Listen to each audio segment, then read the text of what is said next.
She was sold at 18 to pay her father's $40,000 debt, but the billionaire did the unexpected. Chapter 1. The debt. The smell of burnt rice was the first thing Amara noticed when she walked through the front door. It was past 9 in the evening, and the small apartment on the edge of Delton City felt smaller than usual, walls pressing inward, the flickering kitchen light casting uneven shadows across the linoleum floor. Amara Osei set her nursing school brochure on the counter, the one she had picked up that afternoon from Delton Community College, the one she had folded and unfolded so many times the crease had gone soft. She was 18 years old and she had a plan. That plan died in the next 4 minutes. You're home. Her father, Gerald, was sitting at the kitchen table, not eating, not watching television, just sitting, hands flat on the table like a man waiting to be sentenced. He was 53 and looked 70, a man carved hollow by bad decisions and worse luck. The kind of man who always had a reason, and the reason was always someone else. Dad. Amara dropped her bag. What happened? He didn't answer right away. Instead, he turned a white envelope in his hands, over and over, like a coin he was deciding whether to flip. I need you to sit down. She sat.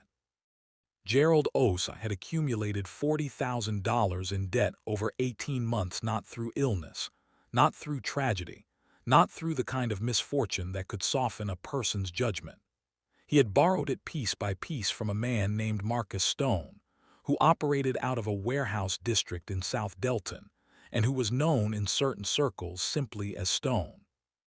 The money had gone to gambling, to a failed food truck that never left the lot, to a woman in Riverside who was not Amara's mother, and to a series of loans taken out to repay earlier loans, that elegant spiral of self-destruction that always ends the same way.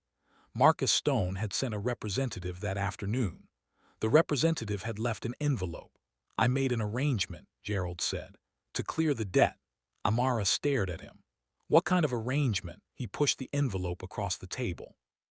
She opened it slowly. Inside was a single sheet of paper, not a legal document, not anything official. It was typed in plain font, almost casual, the way a grocery list is casual. At the top, agreement of transfer.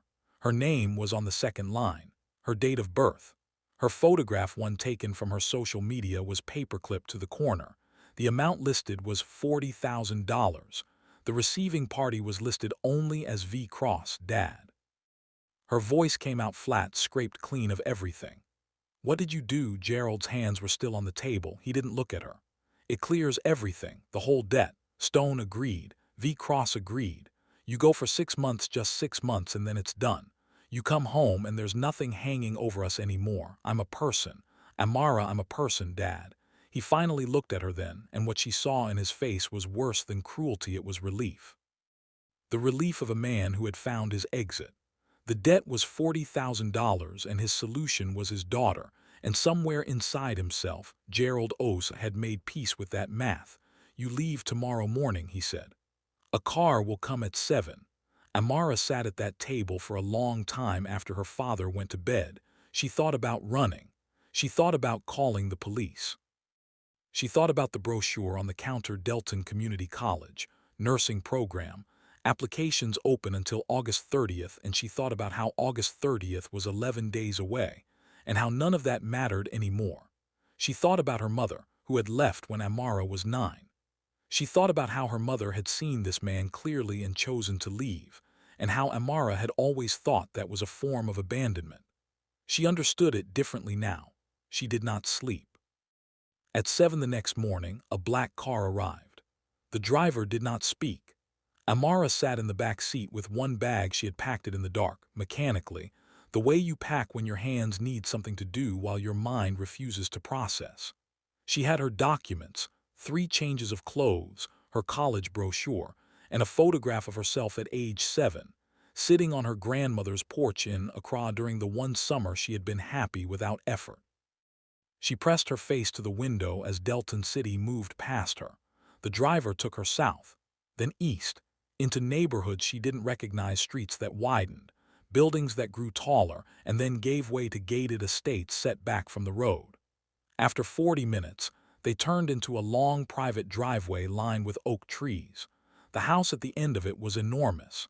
not the kind of enormous that announces itself with gold fixtures and ostentatious gates. This was a quiet, enormous stone and dark wood, wide windows, a house that had been built to last rather than impress. The grounds were immaculate but not manicured to the point of coldness. There were actual flowers, an actual garden, a stone bench near a fountain that had moss growing at its base, which meant it had been there long enough to belong. Amara stepped out of the car. A woman in her 60s appeared at the front door, compact, silver-haired, with the bearing of someone who had run complicated households for decades and found it no more dramatic than folding laundry. "Miss Osa," the woman said, "I'm Clara. Please come inside. Where is he?" Amara said. Her voice was steady. She had decided somewhere on the drive to be steady. Shaking would not help her. Crying would not help her. She needed information, and information required stillness. "Dr. Mercer is in surgery until this evening," Clara said. "He asked me to get you settled, Dr. Mercer, not V. Cross, not Stone, not Marcus Stone's representative, Dr. Mercer." Amara followed Clara inside, her mind working, rearranging pieces. Something was already wrong with the picture. Or not wrong. Different. The house smelled like books and coffee and something faintly antiseptic that spoke of professional discipline rather than casual wealth. The hallway walls held framed diplomas and a single abstract painting in blues and grays. A pair of running shoes sat beside the door, worn at the heel. A medical journal lay open on the entryway table, a pen resting in the crease. This was not the home of a man who collected people. But Amara had learned in the last 12 hours not to trust appearances. She was shown to a room on the second floor, clean, comfortable, with actual curtains and a window seat and a small desk. Not a cage dressed as a bedroom. At least not obviously. She sat on the edge of the bed. She opened her nursing school brochure. She read it cover to cover for the 4th time. And she waited. Chapter 2, The Rescuer. Nathan Mercer arrived home at 8:47 in the evening. Amara heard him before she saw him the front door, the low exchange with Clara, the sound of a bag being set down, footsteps on the stairs that were heavy with exhaustion rather than authority. She had positioned herself at the window seat, brochure in hand, in the deliberate posture of someone who refuses to be found cowering. He knocked. That was the first unexpected thing. He knocked on the door of his own house. "Come in," she said, "because what else do you say?" Nathan Mercer was 38 years old, and he looked it not in a diminished way, but in the way of someone who had lived those years with full attention. He was tall, lean in the particular way of people who exercise out of discipline rather than vanity, with dark circles under sharp eyes and the remnants of a 12-hour surgical day written into the lines around his mouth. His scrubs had been changed. He was in dark trousers and a white shirt, sleeves rolled to the elbow, but the exhaustion was still on him like a second skin. He did not look at her like a possession. That was the second unexpected thing. He looked at her the way she imagined he looked at complicated cases, careful, assessing, aware of the weight of what he was dealing with. "Amara," he said. He did not sit down, did not position himself above her. He stood near the door, giving her the room. "I imagine you're terrified and furious, and I think both of those are the correct responses to what happened to you. I'm going to try to explain something, and I need you to hear me out before you decide what to think of me." She said nothing. She watched him. "Marcus Stone does not hold your debt," Nathan said. "He sold it 3 weeks ago to a man named Victor Cross.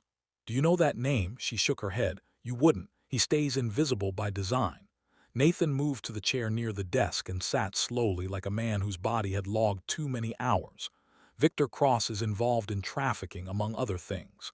Not the obvious kind. He's sophisticated. He targets young women through exactly this mechanism. Family debt, family pressure, family shame. Your father's debt was purchased deliberately. You were identified months ago. The room was very quiet. I became aware of Cross's operation 8 months ago through a patient," Nathan continued. "A woman I treated in the ICU. She had been in Cross's system for 2 years. Before she was discharged, she gave me names, dates, enough information that I began working quietly with a federal investigator. When I learned that Cross had acquired your father's debt, that you were the next target, I made a counteroffer to Stone directly. I intercepted the arrangement. Amara's hands were very still in her lap. "You bought me. I removed you from a situation where you were going to be taken by a man who would have made it impossible to find you." His voice did not flinch from the ugliness of it. "I know how this looks. I know what it feels like. I'm not asking you to be grateful for it, I'm asking you to understand it. What do you want from me?" Nothing. The word was flat and immediate. "You are not here because I want something from you. You're here because if I had not intervened, you would have been taken somewhere I couldn't reach you. You can leave whenever you want. The door is not locked. Clara can arrange transportation anywhere you choose to go. But I would ask you to consider that Victor Cross is still active, that your father's debt is still technically in the ledger under Cross's name, and that until the federal investigation concludes, which my contact estimates at 4 to 6 weeks, going back to your apartment puts you in direct range of a man with significant resources and no legal consequences yet." Amara stared at him. "You're asking me to stay," she said. "I'm explaining your options honestly. Which is, I recognize, more than anyone has done for you in the last 24 hours. It was such a precise thing to say, not kind exactly, but accurate. And accuracy, Amara had found, was rarer than kindness and harder to dismiss. "I want to verify what you're telling me," she said. "I expected that. The name of the federal investigator is Agent Diane Cho. Her direct line is on the desk. Call her tonight." Amara looked at the desk. There was a business card there, placed deliberately. She looked back at Nathan Mercer. "I'm not going to be what my father apparently decided I was," she said quietly. "I'm going to be a nurse. That's what I'm doing. That's my plan." Something shifted in Nathan's expression, not pity, she was relieved to see. Something closer to recognition. "That's a good plan," he said simply. He stood, moved to the door, paused. "There are books in the study on the first floor. Medical texts mostly, but also general ones. Clara makes breakfast at 7. If you need anything in the night, her room is at the end of the hall." He looked at her one more time. "I'm sorry this happened to you, Amara. I'm sorry your father did this. I want to be clear that you are a guest in this house, and every decision you make here belongs to you." He left. Amara sat in the quiet for a long time. Then she picked up Agent Diane Cho's business card. Then she picked up her nursing school brochure. Then she called Agent Cho, who answered on the second ring and confirmed, with a professional terseness that was its own form of verification, everything Nathan Mercer had told her. Amara put the phone down. She looked out the window at the fountain in the garden, the one with moss at its base. The one that had been there long enough to belong. She made a decision. She would stay. Not because she was told to. Not because she was afraid, though she was. She would stay because she was 18 years old with a plan, and the plan required her to be alive and unharmed and free enough to pursue it. And right now, in this house with its medical journals and its worn running shoes and its doctor who knocked before entering, she was all three of those things. She opened the brochure to the nursing school application page. She started filling it out in pencil. She would ink it in when she was certain. In the weeks that followed, a careful, unlikely rhythm established itself in the house on Oak Drive. Nathan left before dawn most mornings, cardiac surgery, waited for no reasonable hour, and returned in the evening smelling of hospital-grade soap and the peculiar tiredness of someone who spent their days holding human hearts in their hands. Amara learned quickly that he ate badly when left to his own devices, that Clara compensated for this with strategic meal placement, and that Nathan would work at the kitchen table until midnight if no one interrupted him. She interrupted him once, by accident coming down for water at 11:30, and finding him surrounded by case files and half a cold cup of coffee. He looked up. She held up her glass in a vague gesture of explanation. "You should eat," she said, because it was true and because she was, at her core, the kind of person who said true things. He looked at the cold coffee. "I forget that's dangerous for someone who does what you do. I've been told." She made him a sandwich. Not as a service, as a practical intervention. She set it beside his files and went back upstairs, and in the morning the plate was clean.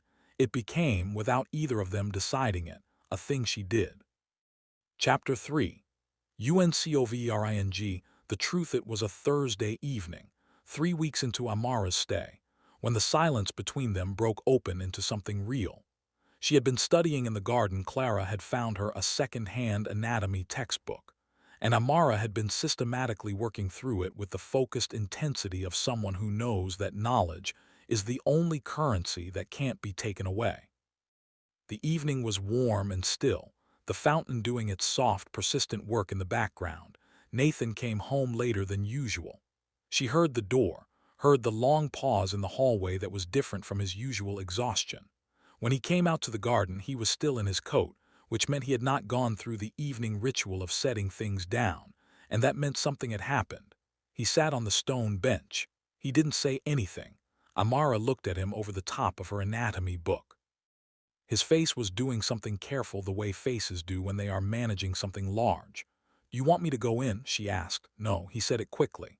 Then after a moment, "I lost a patient today. 8 years old, congenital defect. We knew the odds. The surgery was as good as it could have been." He stopped. Her name was Lily. Amara set the book down. "I'm sorry," she said. "It happens. In my field, it happens." He looked at the fountain. "It doesn't get easier. People tell you it does. It doesn't." "Why do you do it, then?" He was quiet for a moment. "Because the ones you saved, they are still here because of what you did. That weight works in both directions." He rubbed a hand across his face. "Today it's heavier on one side." Amara thought about what Agent Cho had told her, that Nathan had been building the case against Victor Cross quietly, carefully, for 8 months. She thought about the photograph she had found in the study one afternoon, left open in a book he had been reading, a woman and a young boy laughing at the camera.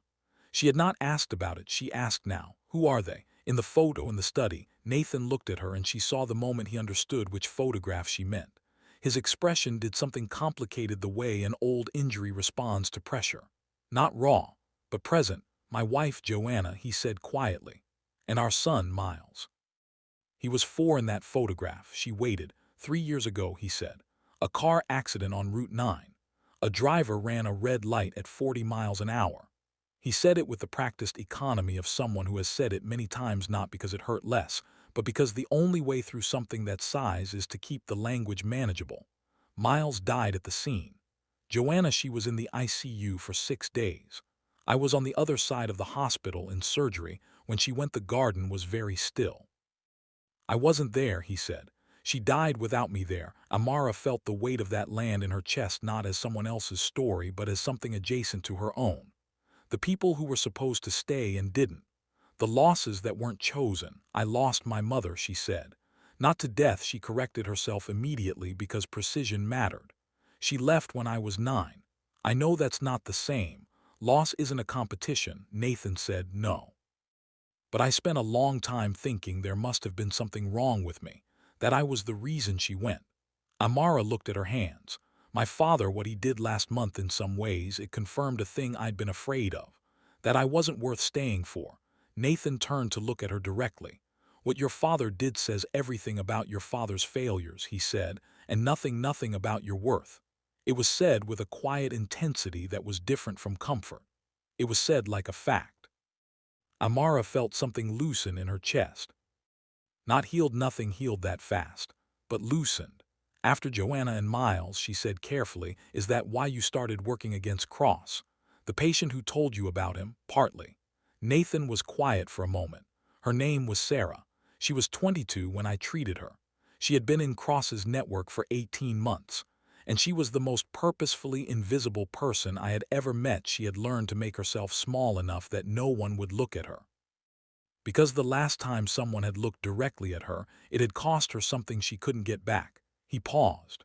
"When she told me about Cross, I thought, what is the point of saving people's hearts if the world outside is designed to break them in other ways?"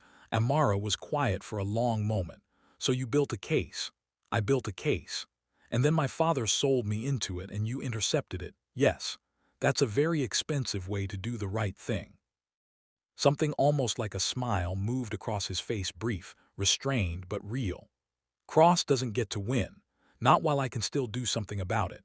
They sat in the garden until the light went completely. It was not an uncomfortable silence. It was the silence of two people who have told each other true things and are allowing those things to settle. Later, Amara went upstairs and filled in her nursing school application in ink. She had been certain for a while now. She had simply been waiting to do the symbolic thing. She sealed the envelope and left it on the kitchen counter for Clara to mail in the morning, and she went asleep for the first time in weeks without her hands balled into fists. 2 days later, Nathan came home with a used medical terminology workbook he had found at a hospital fundraising sale. He left it on the kitchen table with no note, which was the most Nathan Mercer way of doing a kind thing she had yet encountered. She added it to her small stack of study materials. The stack was growing. Chapter 4. The threat. Victor Cross arrived on a Wednesday, not in person, not yet. He arrived the way men like him always arrived, first. As a message. Nathan found it when he came home. A manila envelope slipped under the front door, no postage, no return address. Inside was a printed photograph. Nathan's car, his license plate clearly visible, parked outside the hospital. Below it, a single line typed in plain font. You bought what wasn't yours to buy. Return the merchandise or the hospital board receives a very different story about Dr. Mercer's extracurricular purchases. Nathan stood in the hallway reading it. Amara watched him from the kitchen doorway. She had been in the house long enough to read him now the particular set of his shoulders when he was managing something professionally. The careful blankness that meant his mind was working at high speed behind still eyes. This was different. This was the stillness of a man confronting something he had known was coming but had hoped would come later. He looked up and found her watching. He showed her the note without trying to soften it. She read it. She folded it. She handed it back. He knows I'm here, she said. Yes. What happens if he takes this to your hospital board? Nathan's jaw tightened slightly. The optics would be severe. A cardiac surgeon who quote-unquote purchased a young woman, even with full context, even with the full truth, it would trigger an inquiry that could suspend my operating privileges. That's months, possibly a year. Patience during that time. He stopped. He knows exactly what he's threatening, Amara said. He's had a long time to practice this. What does Agent Cho say? I called her from the car. The case is close. She believes they have enough for an arrest warrant within 3 weeks. But Cross knows the timeline is narrowing, which means this is him accelerating pressure, trying to force the outcome before the net closes. Amara sat down at the kitchen table. She thought about the anatomy textbook upstairs, the nursing application she had mailed 6 days ago, the growing stack of study materials. She thought about the fact that none of those things would matter if Victor Cross succeeded in dismantling Nathan's life before justice could catch up with him. She thought about Sarah, who had made herself invisible because visibility had cost her everything. Amara was tired of invisible. What do we have? She asked. What do we actually have on him? Nathan sat across from her. Agent Cho has financial records, testimony from 2 former victims, phone records tying Cross to Stone. But the strongest remaining piece, the piece they haven't been able to nail down, is the original debt acquisition record. The documentation proving that Cross specifically targeted and purchased your father's debt with the intention of acquiring you. It turns the other evidence from circumstantial to systematic. And where is that documentation? Cross's personal attorney holds it. A man named Philip Graves. Cho has been trying to establish grounds for a warrant on Graves' office for 2 months. Amara was quiet, thinking. My father still has the original envelope, she said. The agreement of transfer, with my name on it. With Cross listed as the receiving party. Nathan looked at her. That document, she said slowly, combined with testimony from Stone, who has every incentive to cooperate now that he's the smaller threat, would establish the acquisition chain directly. It wouldn't come from Graves' office. It would come from the origin point. From my father and from Stone. Your father would have to agree to hand it over and testify. My father, Amara said carefully, is a man who made a catastrophic decision and has been living in dread of the consequences ever since. He's not evil, he's weak, and weakness can be redirected. She paused. I'll talk to him. Nathan studied her. Amara, you don't owe this case anything. You've already been. I know what I owe and what I don't, she said firmly. I'm not doing it because I owe it. I'm doing it because Cross is still out there and the next girl he identifies isn't going to have a Nathan Mercer intercepting her paperwork. She met his eyes, and because I want to look at that man in a courtroom. Nathan was quiet for a long moment. Then Agent Cho can arrange a monitored visit to your father. He won't be alone with you, I know. And tell her I want to be in the room when she delivers the warrant. I want to see it happen." He nodded slowly. Also, Amara added, "About the hospital board letter, don't let him send it first. You should go to the board chair yourself today and give them the full context with Agent Cho's contact information attached. Take the weapon out of his hand before he can use it." The pause that followed was long. "That is an extremely good strategy," Nathan said. I know, something in his expression, formal, careful, perpetually managed, shifted. Not dramatically, but she caught it the way you catch a light changing. "Where did you learn to think like that?" he asked. "I'm the daughter of a man who never thought 3 steps ahead," Amara said simply. "I had to learn to do it for both of us." Nathan went to the hospital board chair the next morning. Amara went to her father 3 days later, with Agent Cho in the car and the weight of a clear purpose replacing the weight of dread she had carried out of that apartment 6 weeks ago. Gerald Osai opened the door and looked at his daughter, and he had the grace, at least, to look ashamed. She did not let him speak first. "I'm not here to forgive you," she said. "That comes later, if it comes at all. I'm here because there's a man named Victor Cross who preys on girls like me, and you have a piece of paper in your kitchen that can help stop him. I'm here because I've decided to be larger than what you did, and that means giving you the chance to be larger than it too." Gerald Osai's hands shook as he retrieved the envelope. He testified 4 days later.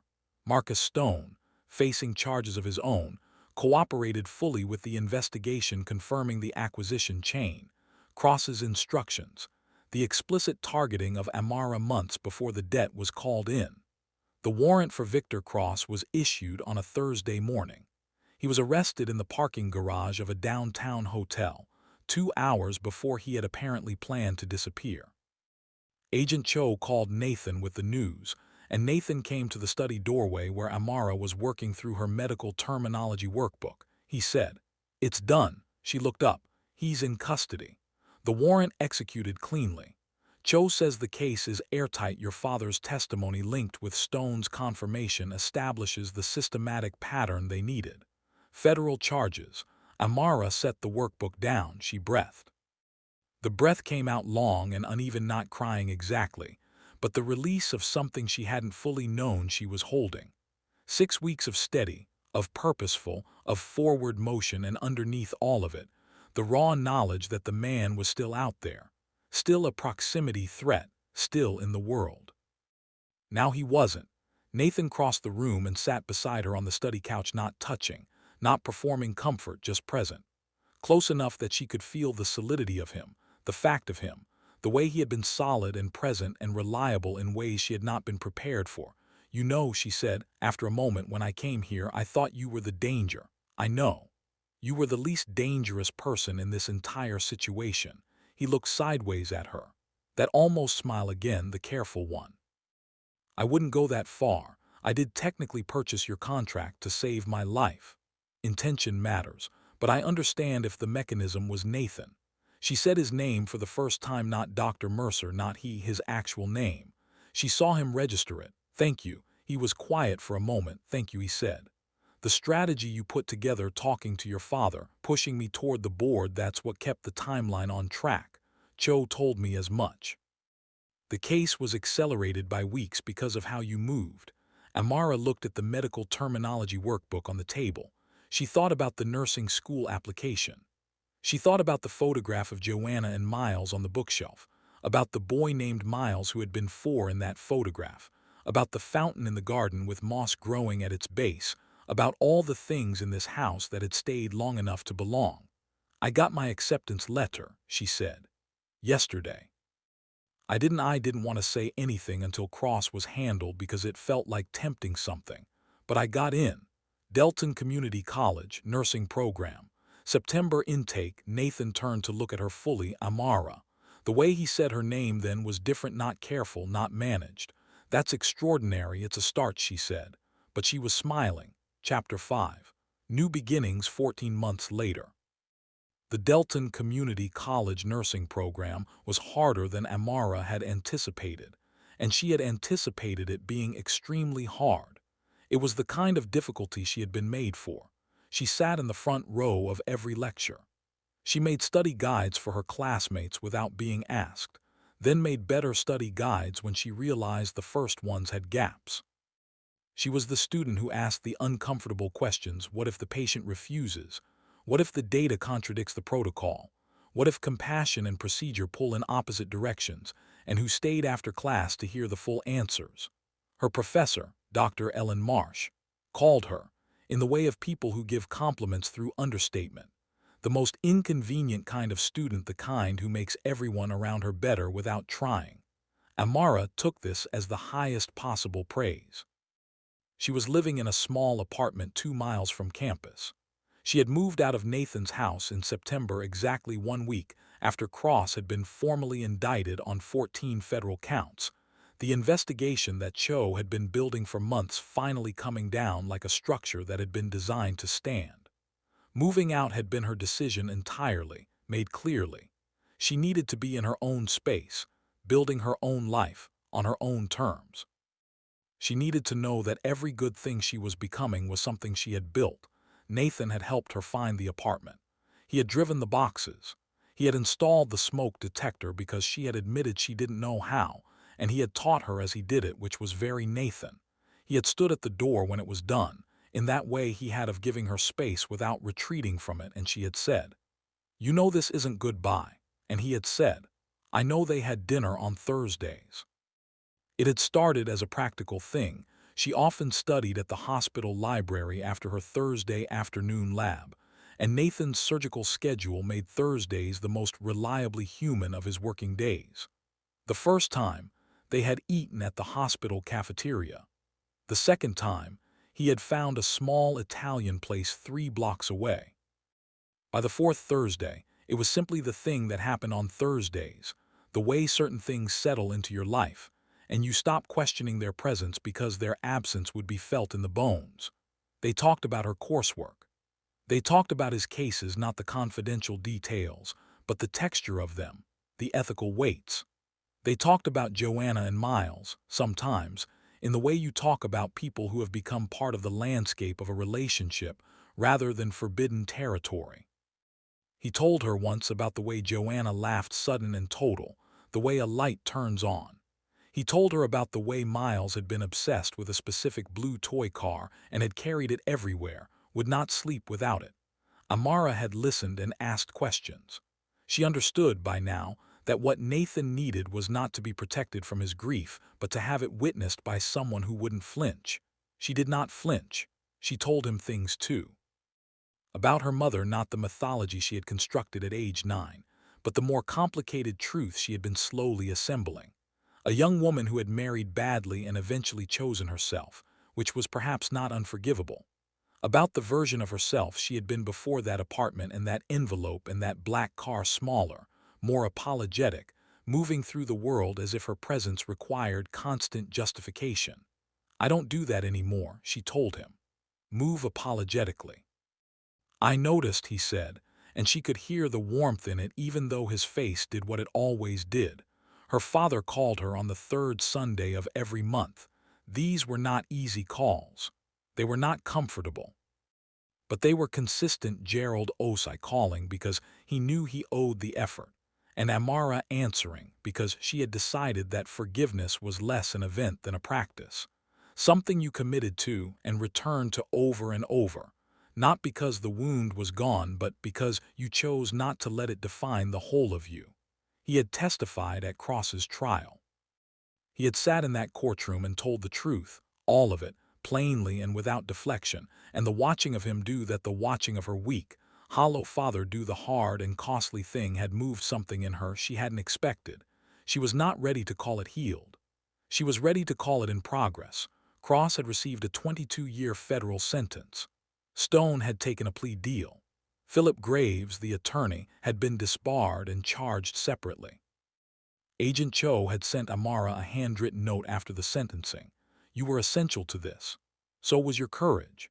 "Thank you." Amara kept the note in the anatomy textbook, in the chapter on the cardiac system. It seemed like the right place. The Thursday in April, the Thursday that would later feel in memory like a before and after Thursday. They were at the Italian place, 3 blocks from the hospital, which they now thought of simply as asterisk their place without having discussed the possessive. Nathan was telling her about a surgery that morning, not the patient, but the technical challenge, a structural anomaly he had navigated through a combination of preparation and controlled improvisation. He talked about surgery the way Amara talked about nursing theory, with the particular brightness of someone engaged in the thing they were most precisely built for. She was watching his hands as he talked. She had noticed, months ago, that he used his hands differently when he spoke about surgery, as if they remembered the motions. She was not pretending, even to herself, that what she felt for Nathan Mercer was only gratitude, or only friendship, or only the loyalty of a person who has been truly seen by someone. She had stopped pretending that several months ago. She did not know what to do with it. She was in the first year of nursing school. He was a widower, 14 years her senior, still learning. She knew because he was honest how to hold his life as a single space rather than a halved one. These were real things. She took them seriously. She was not, however, the girl who minimized what was real in order to make things more manageable. Nathan, she said, in the middle of his sentence about the anomaly. He stopped. Yes. She looked at him across the small table. She considered all the sophisticated, careful ways to say what she was about to say. She discarded them all. I think we're something, she said.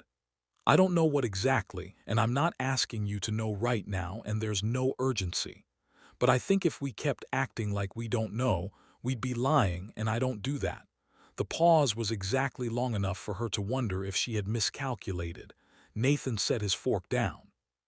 He looked at her with those careful, assessing eyes that had looked at her on the very first night in the room upstairs, in the house on Oak Drive, and what she saw in them now was what she had been slowly learning to read over 14 months' warmth. Held very quietly like a light behind glass. You're in your first year of nursing school, he said. I know you're building your own life. You've earned the space to do that without. I know that too, she said. I'm the one who moved out, remember. I know what I'm doing. I'm asking if you know what you're doing. Another pause, longer this time. I think, Nathan said slowly, that I have been trying for about 11 months to be careful enough that I didn't make something complicated that might be simple. I think I may have been confusing caution with cowardice. Amara smiled. Fully the way she smiled when she was not managing herself. That is the most honest thing you've said since you told me to call Agent Cho, he laughed. An actual laugh, not the almost smile, not the controlled warmth. A real, startled laugh, brief and unguarded. It rearranged his face entirely, she thought. There you are. They did not rush. That was the thing about both of them. They were people who had learned, through different and difficult routes, that rushing towards something good often meant building it on unstable ground.